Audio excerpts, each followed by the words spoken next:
Alhamdulillahi Rabbil Alameen. Assalatu wassalamu ala Rasulillah. Everyone, Assalamu alaikum warahmatullah.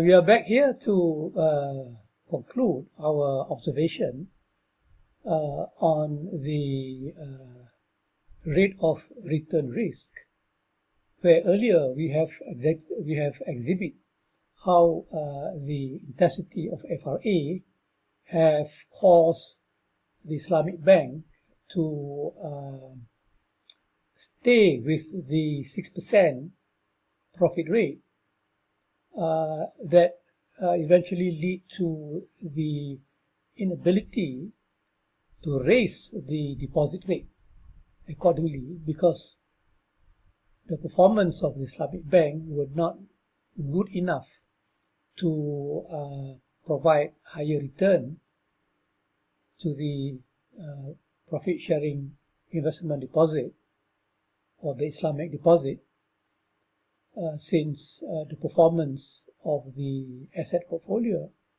were not as good as the conventional loan.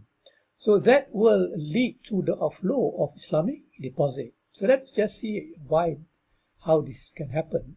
As we said earlier, that the high intensity of FRA leads to negative income gap, hence giving the bank lower profits. Right. So with lower earning, the Islamic Bank were not able to raise the deposit rate from 3 to 4%, like what was done easily by conventional bank. Conventional bank were able to raise the loan rate by 1%. Thus, they should be able to raise the deposit rate by 1%, and they will stay even. However, Islamic Bank, due to the one price, one contract rule, any attempt to raise the interest rate to 6% would bring about many prices in one sale, and that will nullify the existing contract and triggering Sharia non-compliant risk. So that would not be a welcoming strategy for bank to reprice the BBA or the ITAP. And because of that structural problem in the asset contract, we can see that the deposit rate, the Islamic deposit rate, is always lower than the conventional deposit rate, where deposit rate is 3%, conventional rate is 4%, and that will create a rate of return gap in the deposit market. So when the Islamic rate is 3% and conventional rate is 4%, then obviously the Islamic deposit move out into the conventional bank deposit, seeking higher return. So we cannot fault the depositors, because the depositors essentially deposit or make placement either based on religious reason or due to pecuniary reason. And the Islamic Bank, we have Muslim depositor, we have non-Muslim depositor. So the non-Muslim depositor can decide where to put their money. Of course, they will put their money when they see any bank offering higher incentives, they would naturally go into the bank that offers higher deposit rate. For Islamic Bank, some of the Muslim depositors may be committed to the religion, so the religious factor may stop the depositor to move their money into conventional bank, because these are riba banks, right? But still, we can see the data have shown us that there is a flight of Islamic deposit into the conventional bank, and this is something that we need to further investigate. What is the quantum of the migration of the Islamic deposit into the conventional bank?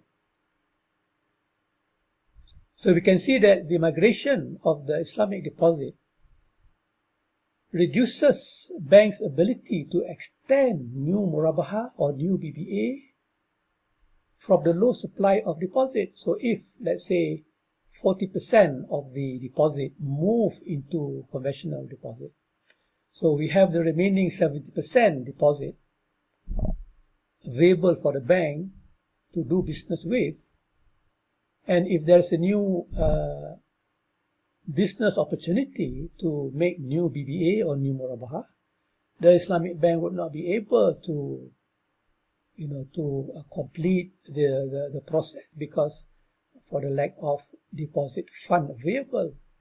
So if the bank would want to pursue the new businesses, then they will be forced to utilize the more expensive wholesale fund or the money market funds at rates more than 10% per annum.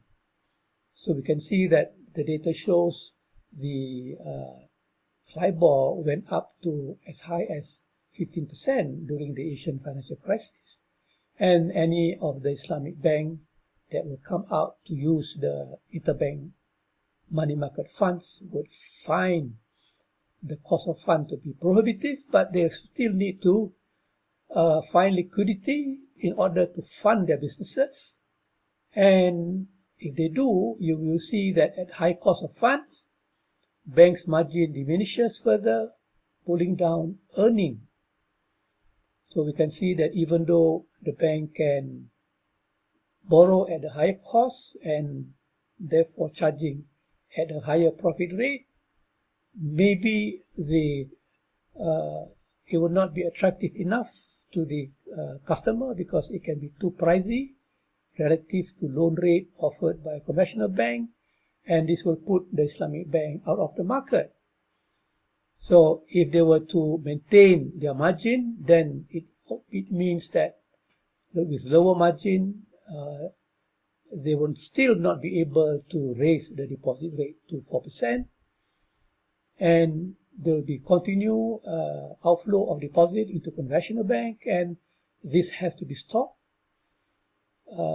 in whatever way, which later on we will see that the bank will be using their own capital fund to top up the deposit rate so that it becomes more competitive with the conventional deposit.